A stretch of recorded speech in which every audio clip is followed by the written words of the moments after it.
Joining me now, House Intelligence Committee Chair, Congressman Adam Schiff. Thanks very much for being with us. First of all, when did you first hear about all of this? Well, I first heard about this yesterday. My staff was given a briefing. I was briefed on an unclassified basis, and we set up a call for this morning with the director, which we just concluded. So we had certainly general information about what the Russians and Iranians were doing, but had an opportunity to drill down further on that today. Are you satisfied that, first of all, that Iran is the lead actor here on these fake threats to Democrats from the Proud Boys, that is an Iranian op and that Iran is the perp? I don't have any reason to question that Iran is behind these two efforts in terms of this video that the intelligence community disclosed Iran was pushing out to sow doubt, raise questions about whether there would be fraudulent ballots mailed from overseas. That disturbingly amplifies false information that comes from the president.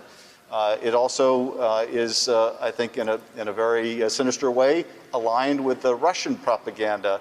Russia is also pushing out false information about the absentee ballot process and trying to create the same doubts that the president has. So I don't have any reason to question that Iran is involved in the two actions identified by the intelligence community, and that Russia continues through a variety of platforms to seek to interfere in this election through cutouts, through the laundering of information through willing members of Congress, through overt media and covert media, and it's definitely a situation where voters beware. Was the Director of National Intelligence correct to go on camera and issue this warning? Well, look, I think election. Yeah. He also, and let me add to that he also said specifically that it was aimed at hurting President Trump, and that has raised a lot of questions.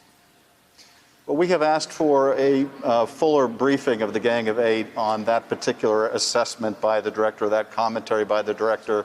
We'd like to see the underlying intelligence that supports that conclusion.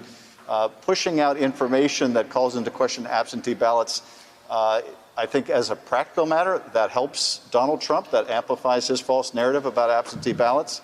The emails that were purportedly from the Proud Boys, the Iranians using the Proud Boys as a false flag operation, you could see that cutting in either direction, either intimidating Democratic voters or enraging Democratic voters. So I'd like to see what the intelligence is behind that conclusion that the director expressed.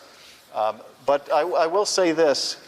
What is unfortunately cast so many questions about the disclosures we're getting right now is what's led up to them. And that is the director has been willing to, on a political and selective basis, declassify and make information available publicly in order to suit the president's interests.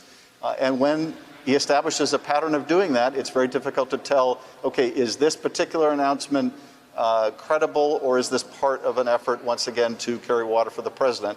So I think it requires us to vet each and every statement that comes out of the Office of the Director of National Intelligence. I would much prefer, frankly, if these briefings were conducted by Director Wray, who I think has credibility on both sides of the aisle, and I think is willing to speak candidly and keep the FBI out of politics. And speaking of that, there's a report in the Washington Post, and certainly we've seen every indication the president is really eager to get rid of Chris Wray at the FBI. He's got a 10-year term appointed by this president, but a 10-year term to keep him out of politics. But do you think Chris Wray's job is in jeopardy during the lame duck even? You know, I think anyone that does their job faithfully in this administration puts their job at risk. Anyone who is not willing to overtly carry the president's water, he has successively chewed up and spit out until he could find someone more malleable, more willing to do his will. That has been, sadly, the trajectory in the Office of the Director of National Intelligence.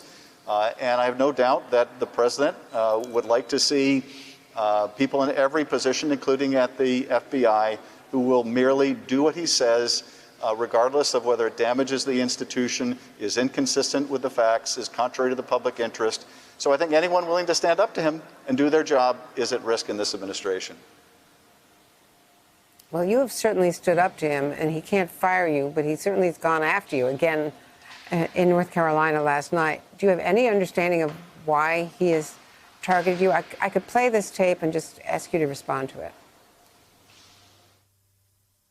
I saw Adam Schiff, this guy, the watermelon head. I say, no, he's like a watermelon head. You have no dummy, no dummy. I mean, I know you led the impeachment committee, but he's the president of the United States. You're the chairman of the Intelligence Committee. You'd think that he wouldn't be, and I'm not sure what he meant. Well, Andrea, the childhood, kind of insults are one thing. It's just demeaning to the office of the presidency. But what was more concerning at that rally and at others is the president saying that the chairman of the Intelligence Committee should be locked up, leading a chant of lock him up. At one point this week, he said that something should happen to Adam Schiff. There is no disguising the threatening nature of those words. And we have seen the president's words incite violence.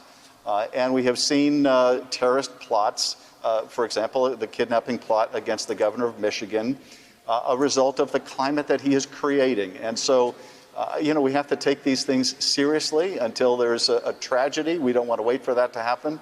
And they ought to be condemned by people on either side of the aisle as being dangerous and destabilizing and unpresidential in any way. And ordering his attorney general to indict his opponent and his opponent's family. Indeed, this is the and his stuff predecessor. of tin pot dictators, Andrea, not a president of the United States. Thank you very much, Adam Schiff. Thanks for being with us today, Congressman. Hey there, I'm Chris Hayes from MSNBC. Thanks for watching MSNBC on YouTube. If you want to keep up to date with the videos we're putting out, you can click subscribe just below me or click over on this list to see lots of other great videos.